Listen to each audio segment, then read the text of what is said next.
bareng dengan narasumber-narasumber kita yang hebat, yaitu mahasiswi dari jurusan Pendidikan Guru Pendidikan Anak Usia Dini. Oke, yang pertama ini ada 3 narasumber sekaligus hari ini. Yang pertama yaitu ada Kak Raisi. Halo semua. Apa kabar Kak Amla? Alhamdulillah baik Kak Inas. Kak Inas bagaimana kabarnya? Alhamdulillah baik. Oke, selanjutnya ada Kak Alia Hapsyati. Gimana Kak Alia kabarnya? Alhamdulillah cukup baik Kak Inas. Oke, alhamdulillah. Dan yang terakhir narasumber kita yang hebat yaitu ada Kak Lutfia. Gimana Kak Lutfia kabarnya? Alhamdulillah baik Kak Inas. Oke, alhamdulillah. Oke, sebelum kita ngobrol langsung, aku mau tanya-tanya dulu nih kesibukannya apa aja sih Kak selain kuliah? Coba dari Kapia dulu deh apa kesibukannya. Oke, dari aku ya Kak Inas ya. Kalau aku tuh sambil kuliah, kalau hari Minggu tuh aku cari-cari untuk ngajar gitu Kak, ngajar di PAUD. Karena kan aku juga kuliahnya jurusan Pendidikan Guru Pendidikan Anak Usia Dini ya Kak. Jadi aku sambilin kalau hari Minggu tuh aku ngajar gitu Kak Inas. Oke. Kalau aku gimana nih kesibukannya? Kebetulan aku sendiri lagi buka usaha ketersediaan Jessica. Oh, oke. Kalau Kak Amla gimana? Aku sih kan masih rencana buat buka usaha pre-love gitu ya. Soalnya sekarang tuh gaji lagi happening banget buat jual-jualin baju ya. Iya, jual-jualin baju second yang masih proper gitu. Dan ya udah sih mungkin kesibukan aku selain kuliah bakalan nyadain usaha. Oke, berarti produktif banget gitu ya di hari biasa kuliah, terus di hari liburnya bisa ada yang ngajar, terus juga ada yang mau buka usaha kecil-kecilan gitu ya, luar biasa. Oke, dan sebelum itu aku juga mau tanya lagi nih, kakak-kakak narasumber di sini kan kuliah jurusan PG PAUD nih. Nah, aku mau nanya gimana sih rasanya kuliah di jurusan PG PAUD?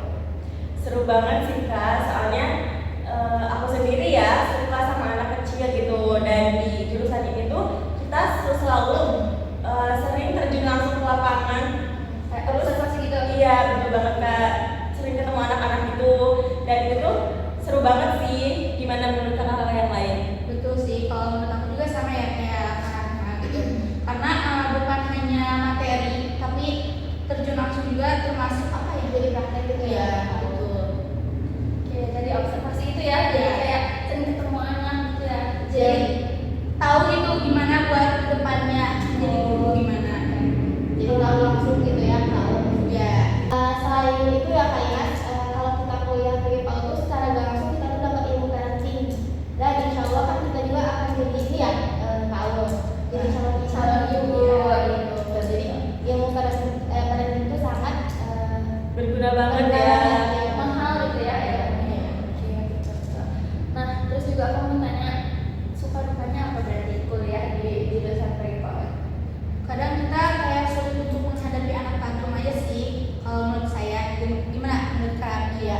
Kalau menurut aku tuh bukannya udah disebutin ya sama tahu. Kalau sukanya juga tadi dari awal udah disebutin. Kalau kita tuh dari aku pribadi suka anak kecil, jadi kalau ketemu anak kecil tuh seneng gitu. Terus kalau gue ya enjoy gitu. Terus kalau misalnya bukanya itu awal kenal kan anak tuh ada yang malu gitu Kak Inas. Jadi harus butuh waktu gitu untuk dekat dengan anak, jadi kayak gitu sih. Iya bener sih Kak, seperti yang Kak Pia dan Kak Aul katakan gitu ya. Sukanya tuh ya seperti tadi kita ketemu anak-anak, terus dukanya mungkin kita kadang beberapa ketemu anak yang tantrum gitu. Dan kita tuh masih apa ya, sulit untuk mengontrolnya gitu dan belum bisa menghandle gitu. Itu aja sih Kak. Oke, kita kan di sini mau ngomongin tentang nilai kejujuran nih pada anak usia dini. Nah, aku mau narasumber di sini yang kebetulan pasti relate gitu ya sama anak usia dini. Nah, aku mau tanya pentingnya apa sih gitu nilai kejujuran itu buat seorang anak usia dini? Menurut aku ya Kak Inas, jujur itu fondasi banget sih. Jadi kayak anak kecil tuh harus dibiasain berkata jujur dari kecil gitu supaya dia tuh tumbuh jadi anak yang dapat dipercaya sama orang-orang gitu. Terus ini tuh bukan cuma ngomongin soal benar gitu, tapi ini juga menyangkut tentang tanggung jawab dan integritas pada anak. Seperti itu Kak Inas. Betul banget yang disebutkan oleh Kak Rahma ya. Apalagi anak kecil itu gampang banget ya nyerap ketika anak dewasa ngomong atau apa gitu. Karena mereka Karena anak kecil yang tahu menghilangkan ulung gitu. ya Ada yang bilang namanya golden age gitu ya Ya, kayak betul.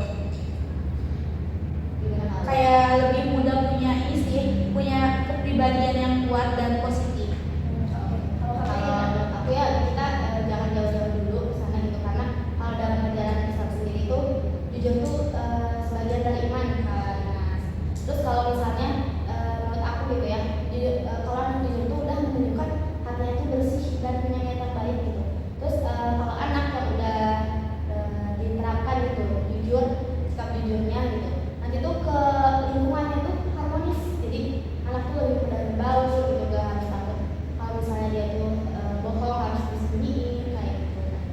Oke, berarti kejujuran itu bukan sekedar kayak nilai moralnya aja gitu ya, tapi pengaruhnya juga besar ke tumbuh kembang si anak itu sendiri. Oke, nah aku juga mau nanya nih cara menanamkan kejujuran ini di masa sekarang gitu ya, karena kan setahu aku gitu sekarang sekolah-sekolah tuh udah masuk kurikulum merdeka ya kayak. Iya betul Oke, banget. nah aku mau tanya nih caranya gitu gimana menanamkan nilai kejujuran itu di masa sekarang yang udah pakai kurikulum merdeka. Boleh dari kau dulu deh. Nah, kalau menurut aku ya kita bisa pakai Role playing gitu ya Kak Awal. ya betul, karena kita bisa kayak ngajarin anak dagang dan juga pembeli gitu loh. Kayak bermain peran langsung Iya. gitu ya. Perempuan gitu. Terus kalau dari kurikulumnya sendiri itu kan kurikulum sendiri merdeka itu kan bebas ya, kita dibebasin gitu. Jadi kita tuh apa ya, rasanya tuh kayak dibebaskan untuk bereksplorasi gitu, mau kayak gimana cara ngajarnya. Terus kalau dari aku sendiri ya kayaknya kan aku juga sambil ngajar gitu ya, kita tuh sering terapin storytelling gitu, bercerita kan.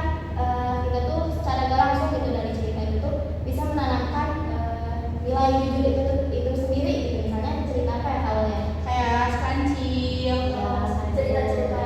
terus Pinocchio kayak gitu, itu kan relate gitu ya sama anak karena lebih mudah dipahami sama anak kayak gitu. Kalau menurut saya gimana? Kurang lebih sih menurut aku sama ya kayak menurut Kak Pia dan Kak Awal. Terus penguatan juga penting sih menurut aku. Jadi kayak anak kecil kalau jujur tuh kita Masih apa ada ya,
jam buat main HP lalu di ada apa sama orang tua gitu loh.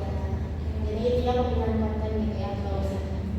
Berarti harus ada kerja bareng juga gitu ya antara guru di sekolah terus juga orang tua di rumah itu kayak gimana, dan yang paling penting itu lingkungannya gitu ya. Iya, Gimana betul dampaknya. banget. Oke, tadi kan ada tantangan nih, nah pasti juga ada dong dampak positifnya buat anak gitu ketika anak itu sudah bisa ditanamkan nilai jujur sejak usia dini gitu. Kira-kira apa aja sih Kak? Kalau menurut aku sendiri sih ini ya Kak, dari sisi sosial kayak anak kalau misalnya jujur nih pasti dapat temen juga banyak. Terus bukan hanya itu, dari kecil kita pasti ditanamkan ya dari kecil ya, ditanamkan nilai jujur dari kecil sampai dewasa. Bukan hanya tentang kecil atau dewasa ya, kayak dari kecil udah ditanamkan kan kita kayak udah gede dapat kerja ya gitu. Kalau misalnya dari awal kita nggak jujur juga orang nggak akan mau berteman sama kita. Jadi dari situ kita menerapkan nilai jujur untuk anak-anak karena bukan Bakal hanya jadi itu bekal ya? ya bekal, dan juga banyak teman yang ingin berteman dengan kita gitu. Oke, kalau mungkin dari sisi kognitif ya Kak, kalau misalnya anak diajarkan jujur sejak dini gitu, anak tuh jadi lebih logis gitu, dan dia tuh akan problem solvingnya tuh bagus, dan dia bakal udah tahu nih sebab akibat dari berbohong itu apa. Jadi anak tuh berpikir dulu sebelum ini berbohong, dan karena udah tahu gitu akibatnya, jadi dia mungkin lebih memilih untuk tidak berbohong. Dan emosional juga sih Kak, jadi anak tuh bakal jadi ngerasa lebih tenang gitu ya. Terus anak gak akan takut ketahuan bohong, sehingga mentalnya tuh Lebih sehat gitu ya betul, lebih sehat gitu. Terus mereka pasti bakalan punya rasa percaya diri yang lebih tinggi. Ya, mungkin karena si lingkungannya juga jadi lebih harmonis gitu. Iya, Karena betul banget. tidak menyembunyikan kebohongan tersebut gitu. Iya. Apalagi jadi kayak teman-temannya tuh nyaman gitu ya sama anak tersebut. Jadi Jujur banyak ya. teman juga ya. Iya. Oke, jadi itu luar biasa sekali gitu ya, karena kalau kita ngomongin jujur, apa sih jujur gitu kayak Iya. itu juga anak tahu Iya. sendiri gitu, tapi ternyata Itu tuh bukan hal sepele. ya itu penting banget gitu ternyata buat bagi kita calon ibu, terus juga bisa jadi bekal buat mungkin ada orang tua yang nonton podcast ini gitu kan. Oke, luar biasa sekali obrolan kita hari ini gitu ya. Aku mau ngucapin terima kasih banyak buat narasumber hebat, luar biasa. Banyak banget pelajaran yang bisa diambil dari sharing-sharing kita hari ini. Aku mau ngucapin sekali lagi terima kasih banyak buat Sama-sama Kak Yuna, terima kasih juga udah mengundang kami. Siapa tahu kita bisa diundang lagi ya ke podcast. Iya. Pasti aku undang lagi. Mungkin next episode ya. Iya, boleh. Oke. Terima kasih buat narasumber kita yang hebat. Dan itu dia episode podcast kita hari ini di Ngobrol Santai Seputar Anak. Terima kasih buat teman-teman yang sudah menonton. Kurang lebihnya mohon maaf. Terima kasih. Wassalamualaikum warahmatullahi wabarakatuh.